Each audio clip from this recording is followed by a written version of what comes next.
Hello and welcome to the Conscious Design Podcast. I'm your host, Ian Peterman. I help turn product ideas into sustainable seven-figure businesses. Join me for another episode where sustainability meets innovation and business savvy and space. Today, I'm excited to have Shelli Brunswick. She's the author of What Space Got to Do It, 10 Life Lessons for Personal Growth from her years of working in space industry and others. And we've actually had you on before where we talked about more of the space and sustainability stuff. So it's great to have you back. Well, thank you for having me back. It's exciting to be here with the new chapter of my journey as well, where I started my own company, SB Global LLC. So it's exciting to reconnect and share what's been going on. Yeah, let's dive into the book. I've written a book, so I know it's a journey. We talked a little bit about it. There it is. Looks amazing. Let's start with what got you to go. Let's pull this stuff out of my brain and get it on paper in a book. How did this all start? Well, as you have been and I have been, we've been mentors for many years. And many times proteges would say, "Oh, this is so great. Do you have it written down?" Or I would give a keynote talk and people would come up from the audience and say, "Oh, that was great. Do you have this written down besides your slides?" And what really drove me to write the book was I was invited to be the commencement speaker at Colorado State University Pueblo in 2022. And the president of the university said, "Our students may not know what they're doing tomorrow, so keep it real." And what he meant by keep it real was write down those things that you learn from. A lot of times on social media, you only see the triumphs, but there's a lot of up and down in careers. It's like a sine wave. It's not just straight up and to the right. And so the first three lessons in the book actually were from the speech from 2022. Take advantage of every opportunity, try anyways, even when the odds are against you, and don't fear the unknown. Those all were in the original speech. And from that, I realized, you know what? I can take this and I can write a book. And that's exactly what I did. I just started writing things down. And then I added a little change to it, or a little update, is I also interviewed 200 global thought leaders that I've known throughout my career. Some are former presidents of countries, some are in the space industry, men, women, all age groups, all regions of the world. And I interviewed them and I realized that their lessons, even if they weren't in the military or they weren't in the space industry, their life lessons were the same life lessons that I took away. So in each chapter, not only do you hear my story, but you hear three global thought leader stories, and they all tie in to that life lessons, which makes them a universal lesson. This book will work for anyone. I love that. And I think it's a great point, right? It's never up and to the right only.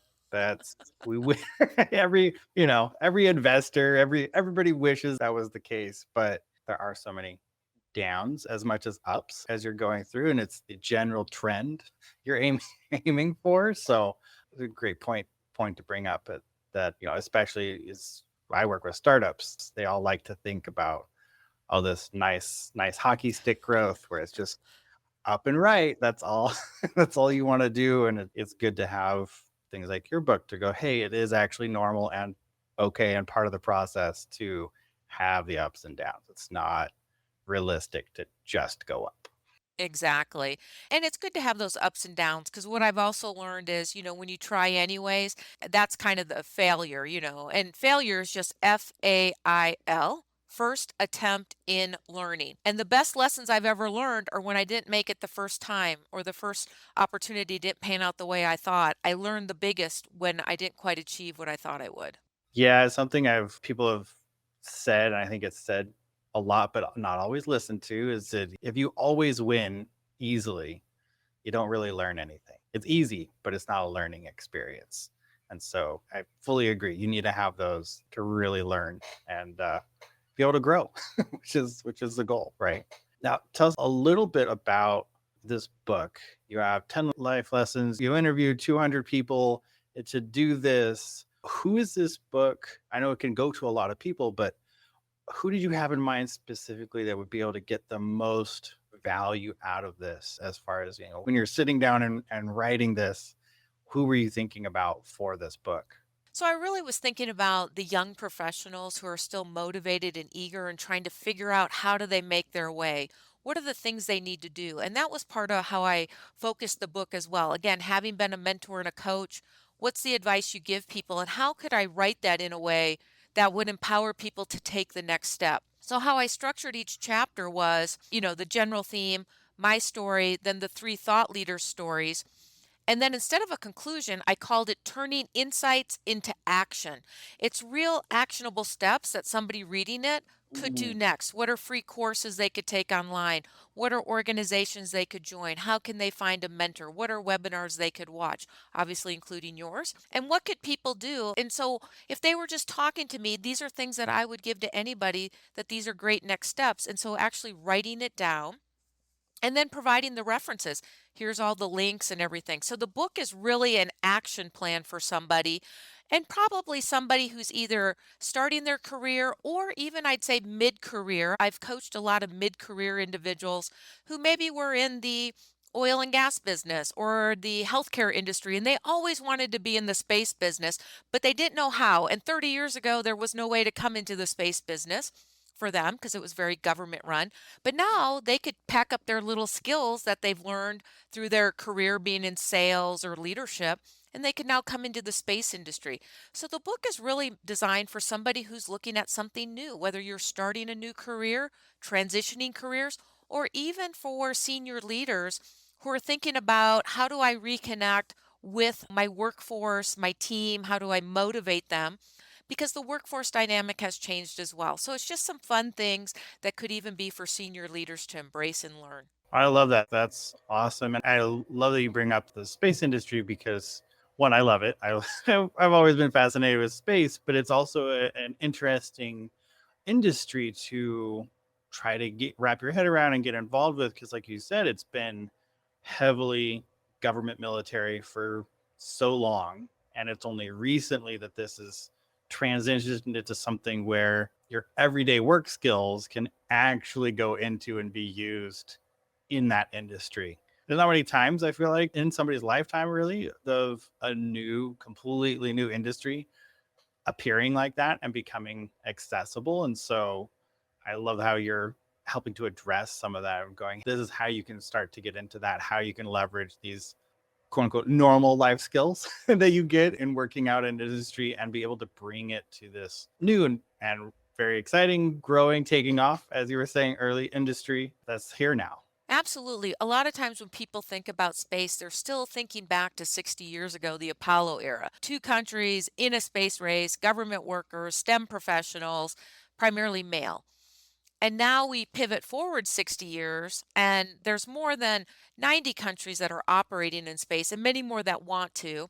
You still need STEM professionals. We still need rocket scientists and astronauts, but we also need all the skill sets in between historians, teachers, technicians, communications, policymakers, program managers, investors, entrepreneurs, and I could go on and on. And then it's how do we really create the pathway for individuals to come into the space industry? Because a lot of times when I meet with young people or investors, they all think, oh, space, like space is this thing on a shelf that's over here, and then we put space down, and it's like rockets and astronauts. But they're not really thinking about how space in 2023 was a $630 billion industry. And by 2035, according to the World Economic Forum, it's going to be 1.8 trillion. And that's not just things off planet, that's actually applications of space on Earth. Right. I think that yeah, most people still think of it as that it's space. It's it's far away, it's up there. You look through it to see the stars, and it's really the astronauts are the only ones get to be involved really because they're the ones going there. But there are more and more, and I've talked to more and more people too. There's more startups, there's more companies operating in space or using something that has been produced or worked on in space. And that was just like, the research side, and then the application is they're actually using it down here on the planet. On the planet, it's not anymore this separation between space and Earth. There's a lot of crossover, and more companies are leveraging space assets to benefit earthbound ground level work and opportunities. Absolutely. I mean, right now we're doing this, using communication technology and all this type of technology from Zoom and Microsoft Teams and all of these communication platforms were all a genesis from the Apollo era to be able to talk to astronauts. So, all that technology has been commercialized. One of my favorite forms of space technology from the Apollo era is fire retardant clothing because my husband was a firefighter for 30 years. And thanks to that Apollo era technology, he was able to come home every night. So a lot of this space technology we've been using, we just have no idea that the origins of it was space. Yeah, one of the things I love is Velcro being invented to be able to tie things down, and that came out of NASA. Which, at this point, like every kid's shoes use Velcro, right? It's everywhere. Everyone knows it. Everyone uses it.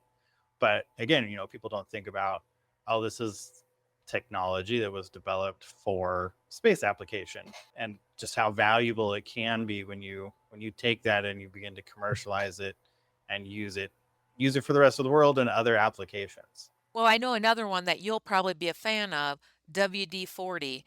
Most people don't know. So again, there's all these applications from Apollo era, but there's other things. If you go to the NASA Tech Transfer Office, there's thousands of patents that NASA has that they've gained through space applications that are waiting to be commercialized.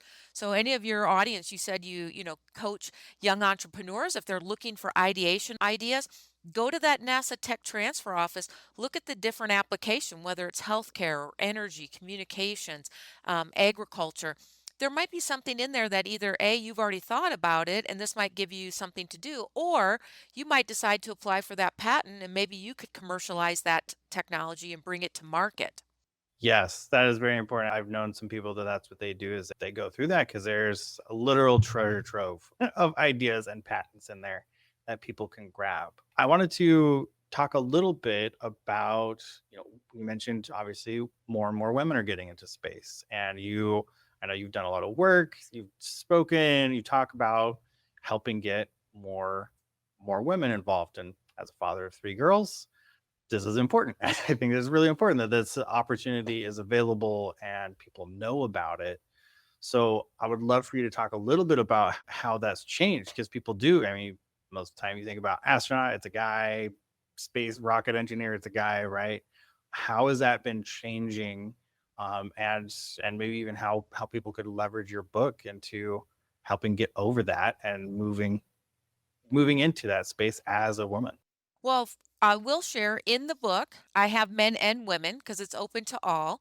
And I like to call it underrepresented groups. So, yes, women are an underrepresented group in the space industry, but so are inner city or rural community or regions of the world. So, the book was really designed for those underrepresented groups. But what I also did, in addition to the different backgrounds and regions of the world, I did include in every chapter three stories, and two of the stories are from women and one is from a man. So that way there's a little more diversity. And then there's also a lot of role models because I think it's really important that we highlight the importance of role models as we're trying to create these different pathways into the space industry. So I hope that kind of helps that there's lots of opportunities. We in the United States have a aging workforce, good, bad, or indifferent. And so it's really important that we're inspiring the next generation to think about careers beyond this earth, what they might have not thought of.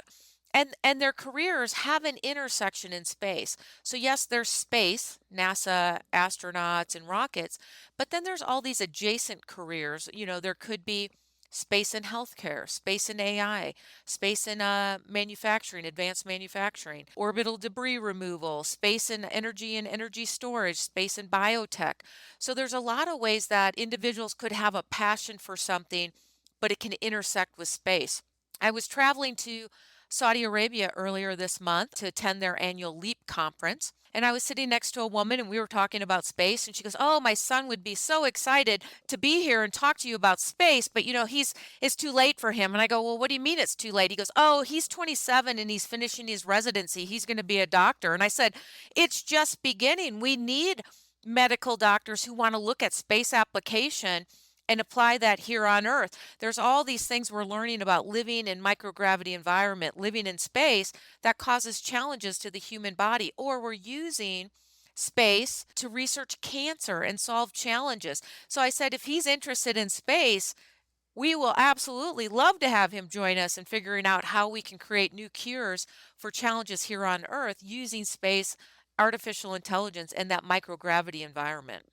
I love that example. I think kind of goes back to what we were talking about, where people think that other degrees don't apply yet because they still think of space as, oh, well, you have to go become a pilot and then you're there. and that's like the only path. But to what you're saying, right, it's we need the doctors, we need all these other people that have different degrees, and you need to use it in space. And you need to Absolutely. think about it's, it's no different. It's kind of transitioning people's thinking of it from, there's like water, ocean, right? You can have somebody that's studying that same degree. You can have the same degree, do it on land, do it on ocean, do it in the air.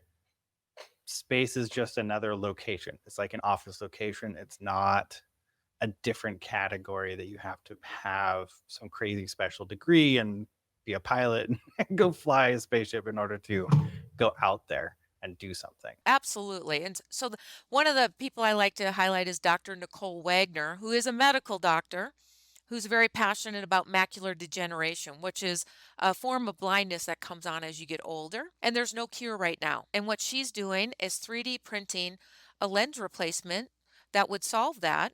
That could be used to return people's vision.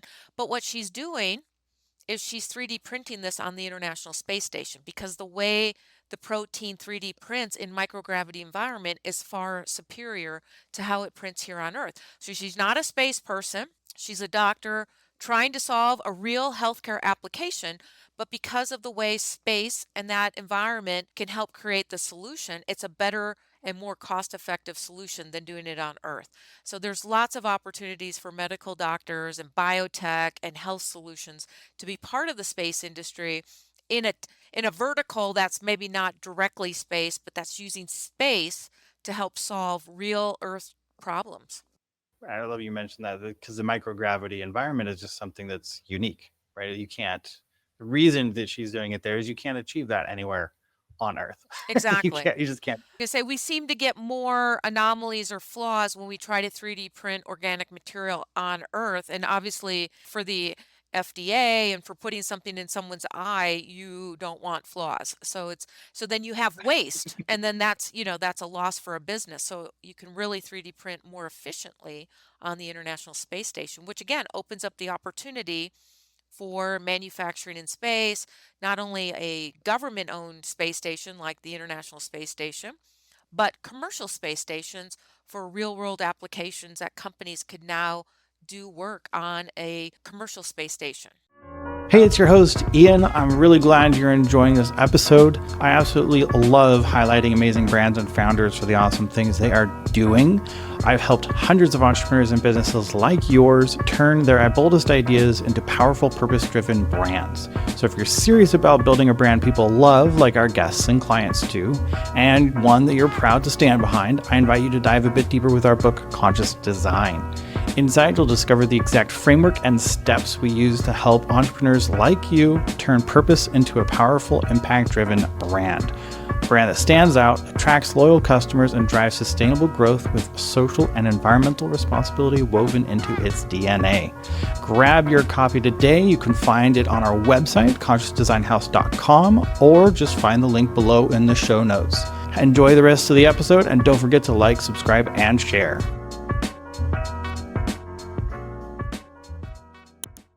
Yes, and I think that's where, and you're probably even more familiar than I am with, there's more and more space station plans now because of projects like hers, where they're realizing, yeah, it may be expensive to get the material up there and back, but you have this other thing of way less waste, which cost analysis, hey, that's required, FDA approval, things like that, but you can actually start to see some potential cost savings even when your efficiency goes up by that much and compared to the cost to get up there, and it'll always get cheaper to get something up there the more we go up. Exactly. And we are seeing the cost curve. SpaceX was the first launch provider that really lowered that opportunity for cost, lowered the cost, and by lowering the cost, created these opportunities for businesses like Dr. Nicole Wagner, her company Lambda Vision, but also for universities or emerging space nations to have access to space, to even put up CubeSats or small communication satellites so they can improve communication for their countries. So lowering that cost curve allows this opportunity to create new businesses here on Earth. And the other thing is that what's so exciting is by lowering that cost curve, yes, we have SpaceX, but now you have multiple launch providers from Blue Origin and, Rocket Lab and many more that are continuing to look at certain payloads. So SpaceX is definitely the rocket that wants to take us to Mars. And they're also doing that work to the International Space Station. But you have other launch providers that are smaller payloads, low Earth orbit, and again, keep the cost down. So there's lots of opportunities now for individuals, for companies to look at research and product manufacturing in space. Yes, which I'm excited about. I want to see I want to see where this goes, and the opportunity I think is massive. From where you stand and your involvement in all of this, where do you see areas that are more, I guess, maybe growing quicker, getting more interest space-wise that draw on, doctors or other degrees? Like if someone was looking at this and going, "Hey, I have a degree," what are the areas you think are getting the most attention right now that might pull in the most, quote unquote, civilian people into this industry more? One of the fastest growing areas is the one that we're most familiar with, and that is the communication sector. There's a lot of opportunity for communication, whether it's direct TV, how you get your internet. And the thing that's most alarming that people don't realize is there's still billions of people on the planet that don't have access to the internet, to communications. They're living primarily around the equator, and they may be living in island nations, and you just cannot lay fiber optic cable to all those nations. So you have this group of people that still don't have good Mm, weather prediction, help with agricultural, transportation using GPS, opportunities to be part of the global economy. And so there are companies that are partnering with nonprofits to create that satellite telecommunication opportunity for these countries to bring them into the global, or I was going to say the global space community, but the global economy, have better access to healthcare and all these activities with communication and Earth observation. And then that allows them to grow their GDP and create a better standard of living for their constituents. So that is an old technology, communication, but how we're able to, instead of looking at laying fiber optic cable and use the internet from satellites, which was really expensive before, but now you're seeing the cost come down. So you're seeing the opportunity to be able to provide it. You're also seeing that opportunity for travel, because I'm seeing even United has recently said that they're offering now satellite connectivity so you can hook up to your Wi-Fi, you could have business meetings on the right. plane. I've seen that. That's It is. exciting. So exactly. So for people like us who travel, that's a wonderful benefit. But for people who are in these remote islands, this is creating a benefit that can exponentially help elevate their standard of living and bring them into the global economy. So that is, I'd say, a really short-term fix is a strong word, because there's, again, quite a few of billions of people that are waiting for this. But telecommunications in low Earth orbit is an area where we as humanity have been in for a long time. It's an exciting area. Another area that's really exciting is Earth observation, the ability to do better weather predicting, especially for farmers and agriculture. There are some countries, we are seeing wide weather swings, droughts, floods, or all the rain in one day. This better weather predicting can help farmers know, do they plant their crops, or do they know that that year is going to be a drought and they don't plant their crops and invest that money and save their resources for other activities to offset that. So really that Earth observation with weather prediction can be really helpful. It's also, I think, as we continue to grow with telecommunications and in the infrastructure, you can look at how, so we talked about agriculture, think about the financial sector. Fintech is really taking off. All of the financial sector is running on space and cybersecurity, right? Because you go to an ATM, you take out some money, there's a date timestamp. That's a GPS satellite that shows that that was a legitimate transaction. Or you use your credit card to get gas, you're using GPS satellites. So all this financial technology, and I saw that the current administration is very excited about making the United States like the hub for financial technology, fintech, a blockchain. That's all going to run on cybersecurity. So I think that's a really exciting area as well. And then you can also look at education, education that we think about. I remember going to school and you sat in a room and the teacher wrote stuff on the board and you read things and you recited things. Yep. Yep. Because of technology, it's changed the way young people now process information. They process it in a different way. This cell phones and everything has changed their brain and how it processes information differently than how, I don't know about you, but how I grew up. I had books.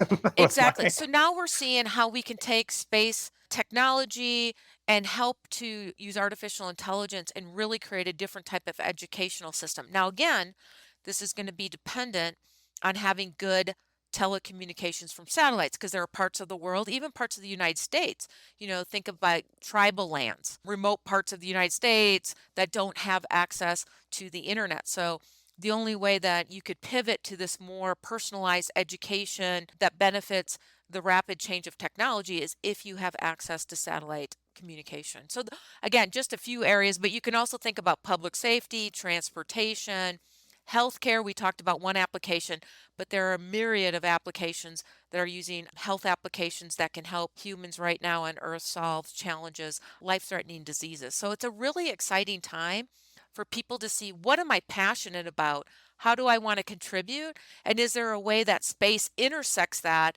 I can bring those two passions together? what you listed is great. That is amazing, right? And every time I talk to you or other people in the space industry, the more it's just, well, basically everything touches space almost in some way, our day-to-day lives. And I appreciate you bringing up, the fact that not everybody has that too, and there is still a lot of work to connect the planet as much as where we live, where we work, we're just used to, oh yeah, internet pretty much everywhere, phone always has it, but the whole globe is not quite there yet. We still have these large amounts of population that is not connected like we are, and it's easy to forget that and go, oh well, if I have it, of course everybody has it, like it's a satellite, so of course of course it's there, but it's not, but people are working on it, and I think that's a great thing to think about it as something that should be solved, I think, and really helping those countries and areas get connected and have the option. They don't have to use it, but if they have the option at least, then it lets them be a choice, right? Instead of just being stuck without Absolutely. compared to the rest of us. Well, and I was just going to say the next wave of technology is already happening. We're seeing AI, artificial intelligence. And again, artificial intelligence with space is great, but artificial intelligence is also one of those technologies that's going to ripple through every vertical economic sector and change things. And so it's really important that we're not leaving a large part of the population behind in technology because they're not connected to the internet or telecommunications. Right. I agree. I agree with that. I'd love to bounce back a little bit more to your book, and talk about, yes, there it is. Great. So you've written this one. It's going well. I know you just launched it, but the launch is going well. You're talking about it all over the place, and it's gone well, so well that you are writing another book. And I'd love for you to talk a little bit about that. If you have a launch date, what that'll be about, kind of give people a sneak peek into what's coming down the road as you're growing your author journey now. Absolutely. A new chapter in my journey as well. So life has, those careers are ups and downs, Yeah. deciding to become an entrepreneur and become a writer and motivational speaker, learning as we go. So it's great. It's wonderful. So the book series is called What Space Got to Do with It, and the title originated from my 2022 TEDx Manitou Springs talk. I was working with my TEDx coach, and he was, I was wanting to talk about space, and he was just like, "What are we going to call this?" And he goes, "I know. What space got to do with it?" I love that title, by Oh, the thank way. you. I So love it. I have to give credit to him for coming up with the title, and then I pulled that as to the series of the books because most people I meet are all about, what does space have to do with it? Why do we care about space? How does space help me in my daily life? And so that was a great overall series, and then each book will have a subtitle. So the first book, 10 Life Lessons for Personal Growth. The next book I'm working on is called An Interstellar Guide to Success, and it covers four main focus areas, and that's leadership because everything happens because of leadership, whether that's in the boardroom, the C suite, frontline supervisors, or even self leadership. The next main section is on awareness. Without building awareness, you can't create anything new. I mean, citizens have to understand why the space industry is important to them. You have to build that awareness. Then you have to create access points. How do you come into it? And again, we've shared a lot of those today in the talk, as well as I shared in the book. In this first book, I included the insights into action. What are those access points? And then the fourth section is called taking action. And that includes training, networks, and mentoring. And training can be formal or informal, could be volunteering. Networks are building your networks, whether it's joining formal organizations like Space Generation Advisory Council, or I'm also a program manager. So I'm part of Project Management Institute, joining those networks of like-minded individuals. And then finding a mentor. There are some great programs out there for mentorship, such as Women Tech Network. Because when you can find a mentor, they can help you leapfrog a lot of the other things and help your career continue to go, up and to the right or have less ups and downs, right? The next book, so I've outlined it. I have most of the interviews done. Again, it will include, 30 interviews from global thought leaders, 3 per chapter.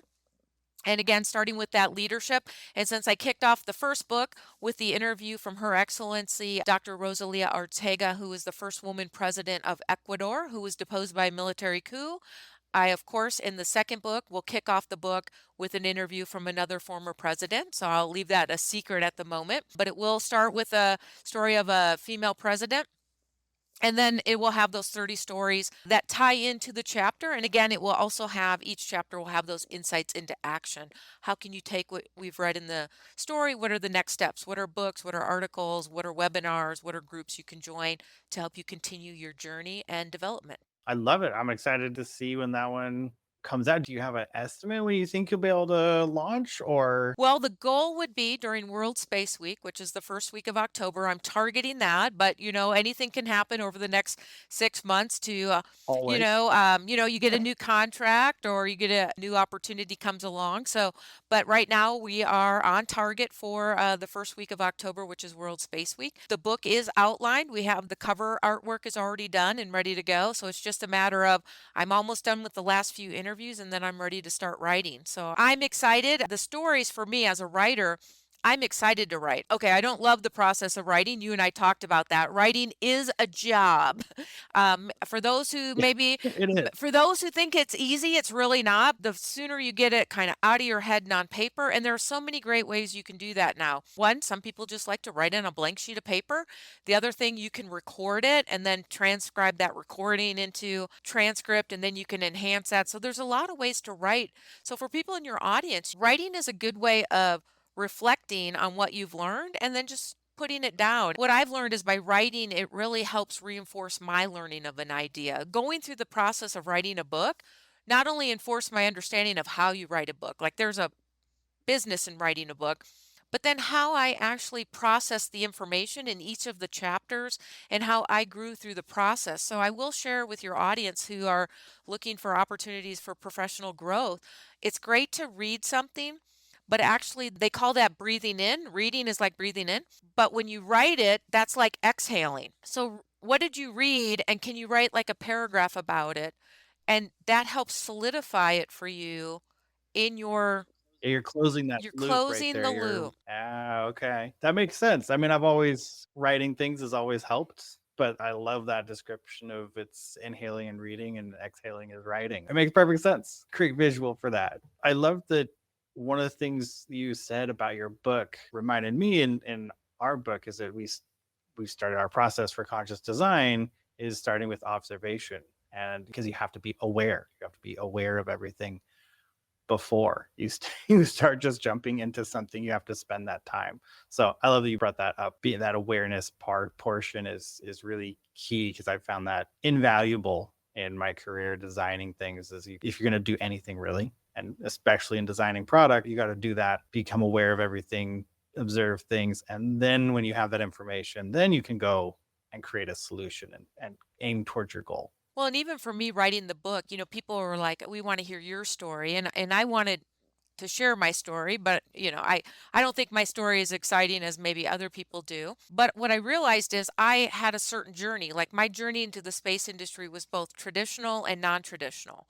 It was traditional in the sense that I came into the space industry as a U.S. Air Force officer. I was a space acquisition procurement officer.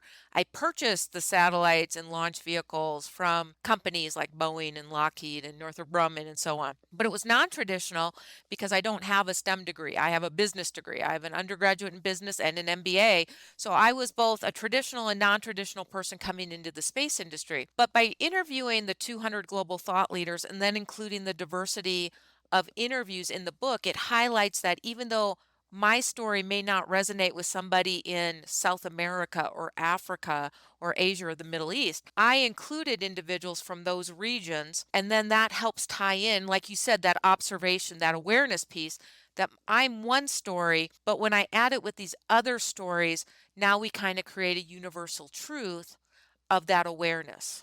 That ties in, and I love your point earlier of it. You really should have somebody to look up to, an example, right? It's much easier, and if they're relatable, whether it's the same region, same culture, same whatever makes it relatable to you, right?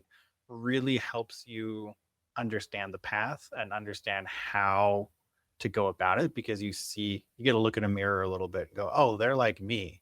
And this is how they did it. And that I think is super important, especially if you're trying something brand new and you're trying to make big changes or get that growth that you're really looking for. Finding someone who's relatable, who's achieved something similar in the general area of you, or you're trying to really makes a difference compared to somebody who's not like you. Exactly. And that's why it was really important for me to find individuals to interview that were all ages, genders, regions of the world, background, so that sometimes it is hard to find a role model. Depending on what's on TV or movies, it could be hard to find a role model in Zimbabwe, Africa. But I interviewed a space lawyer from Zimbabwe, and now other individuals in Africa who might say, I want to be a space lawyer, can now say, well, I know there's a space lawyer from Zimbabwe, and that person made it, and so can I. So the goal was to, like you said, not only provide the stories, but also create a cadre of role models. Amazing. Well, I'm super excited for you. I'm glad you took this leap and decided to get into the author side of things. This has been amazing chatting with you. For people that are wanting, I want to make sure we tell everyone where to find your book, how to reach out. I know you do speaking, you've done TEDx, you've done all these things. So for everyone listening, if this is something you want to have somebody on, have Shelli come talk, have do all this. So for any of those people, where can they go? What are the best places? Absolutely. Well, if you're interested in the book, it's available on Amazon and it's available in all their stores globally. So it is available.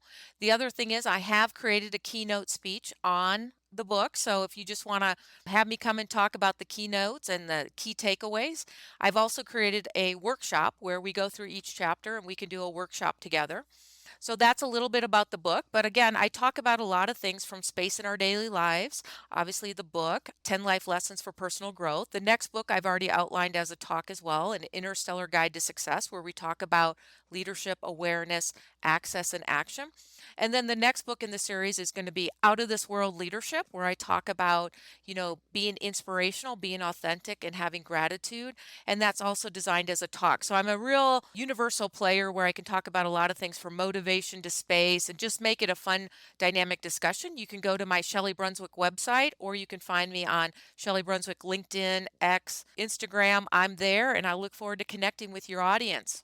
Amazing. Well, thanks, Shelli, for being on and sharing everything you're doing. And it's great to have you on again. Absolutely. And until next time, I look forward to seeing you around the galaxy.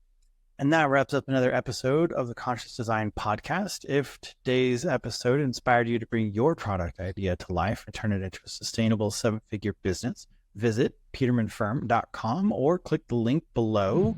Your ideas have the power to change the world, and we're here to help make that happen. Thank you for joining us, and I'll see you on the next episode.